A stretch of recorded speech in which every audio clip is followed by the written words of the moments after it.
Salut les gens, bienvenue sur Psynect. Dans ce premier numéro de la série Tous Pareils, on s'attaque à une notion plutôt d'actualité, à savoir les stéréotypes. Et vu que les stéréotypes c'est plutôt lié à la catégorisation, on va parler de catégorisation. En fait, on va chercher à comprendre sous le regard de la science et de sa méthode expérimentale, quels sont les mécanismes à l'œuvre derrière tout ça, et surtout quelles sont les erreurs, les biais qui se glissent l'air de rien dans ces processus. Alors, stéréotypes, catégorisation, c'est parti. Tous racistes, pourquoi? Eh ben tout simplement parce qu'on a tous des stéréotypes, notamment des stéréotypes dits raciaux, et que ces stéréotypes agissent très rapidement. Très rapidement. Du genre avant qu'on en soit conscient. Donc c'est un petit peu inévitable. Mais tout d'abord, il faut définir ce que c'est qu'un stéréotype. Les stéréotypes sont un ensemble de croyances partagées sur les caractéristiques et comportements propres à un groupe de personnes. En gros, c'est l'idée qu'on se fait d'un groupe de personnes, et des caractéristiques que les membres sont tous censés partager au sein de ce groupe. Par exemple, on connaît tous des stéréotypes du style « les patrons sont de droite, les ouvriers sont de gauche », ou « les noirs sont athlétiques, les asiatiques sont ingénieux, les français sont forts en cuisine, les italiens parlent avec les mains ». Alors il faut pas confondre les stéréotypes avec les préjugés, qui eux sont le ressenti qu'on a envers des personnes, du type « j'aime, j'aime pas », qui peuvent s'appuyer sur les croyances des stéréotypes, mais aussi sur des croyances personnelles qui ne sont pas partagées. Faut pas non plus les confondre avec la discrimination qui, elle, concerne directement les comportements, les actes que l'on fait, justement en fonction de ces stéréotypes ou de ces préjugés. Bref, je reviendrai sur ces notions dans une autre vidéo. Pour l'instant, revenons à nos stéréotypes. Pour comprendre les stéréotypes, il faut comprendre le phénomène de catégorisation. La catégorisation, c'est en quelque sorte le mécanisme qui nous permet de ranger le monde qui nous entoure. Je vais ranger la forêt. Alors, c'est plutôt sur l'idée de coller des étiquettes au lieu de faire des classements. En fait, chaque catégorie qu'on se crée possède des indices qui nous permettent de repérer dans quelle catégorie se range ce qu'on rencontre, donc personnage ou objet, et des caractéristiques qui sont censées être valables pour tous les membres de ce groupe. Par exemple, si je vous montre ça, vous avez repéré des indices comme le nombre de pieds, l'assise, le dossier, vous vous êtes dit que c'était une chaise, et sans avoir accès à votre raisonnement, vous vous êtes dit que vous pouviez vous asseoir dessus. Pas sur celle-là, mais si vous l'aviez en face de vous, vous pourriez vous asseoir dessus.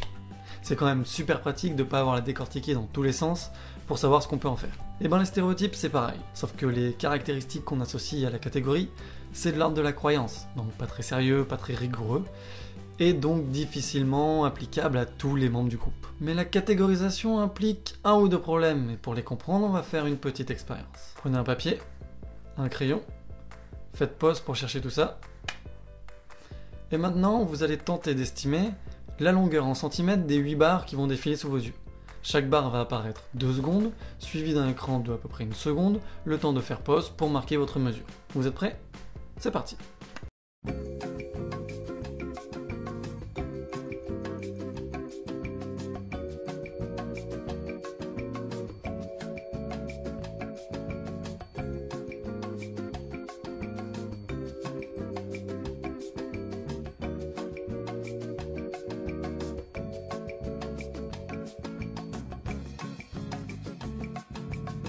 Voilà, maintenant que vous avez vos mesures et si vous voulez savoir si ça a pu marcher sur vous même dans des conditions pas rigoureuses comme celle-ci, eh ben il va falloir faire des maths. Pour ceux que ça intéresse, les calculs à faire sont dans la description, pas de panique, il n'y a rien de compliqué. Pour les autres, pour ceux qui ont la flemme ou simplement pas fait les estimations, vous inquiétez pas, on va voir ensemble ce que les chercheurs ont trouvé de façon plus sérieuse et valide. Il faut avant tout savoir que si on mettait les barres dans l'ordre, en fait la différence était constante. Et par rapport à ça, les chercheurs ont trouvé deux biais.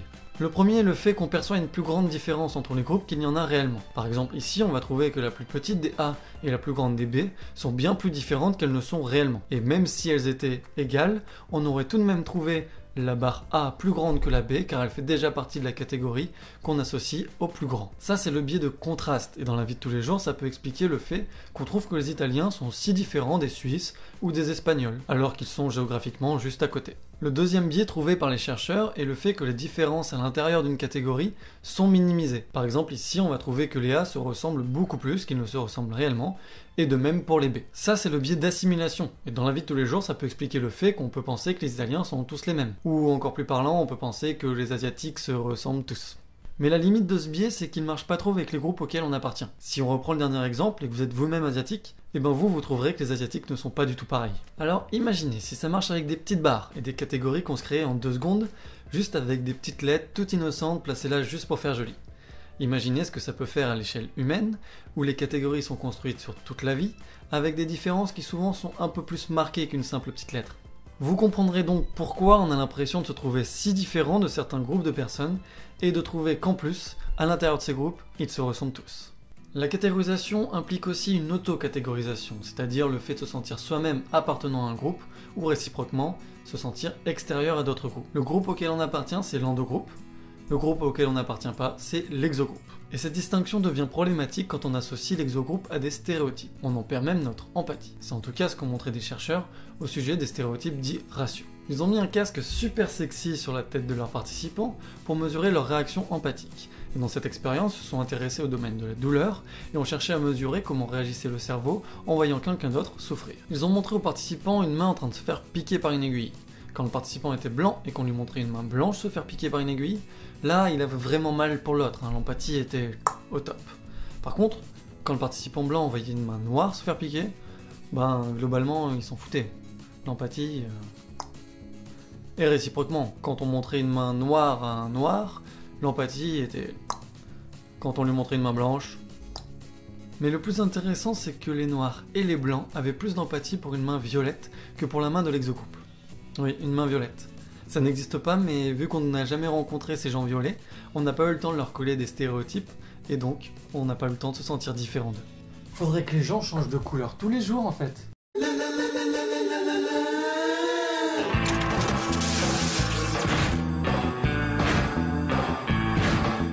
Comme vous pouvez le voir, les stéréotypes agissent même à un niveau inconscient.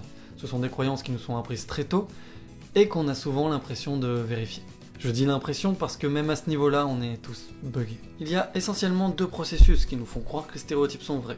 Et l'un d'entre eux est le biais de confirmation d'hypothèse. Comme son nom l'indique, c'est le fait de toujours chercher à confirmer ce qu'on pense. Je sais que j'ai raison, j'ai toujours raison. Et quand j'ai raison, j'ai raison. Et quand j'ai tort, j'aurais pu avoir raison. Ce qui fait qu'à la fin, j'ai raison quand même. Un peu dans cet esprit-là.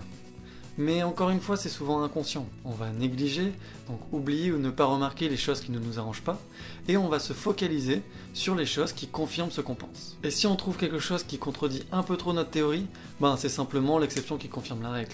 Quand j'ai raison, j'ai raison. Quand j'ai tort, j'aurais pu avoir raison. Donc j'ai raison parce que j'aurais pu avoir tort. Et je veux dire, je pourrais avoir tort en ce moment. Je pourrais bien avoir tort. Mais j'ai raison. Le deuxième phénomène, c'est la menace de stéréotype. Et s'il y a bien un effet fourbe, c'est celui-là.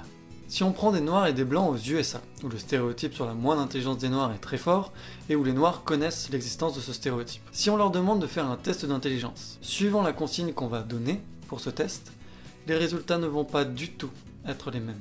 Si on leur dit que c'est un jeu, là, pas de souci, les noirs et les blancs réussissent aussi bien, et paraissent donc autant intelligents les uns que les autres. Mais si on leur dit que c'est un test d'intelligence, là les noirs savent qu'ils sont censés être moins bons, et donc sont moins bons.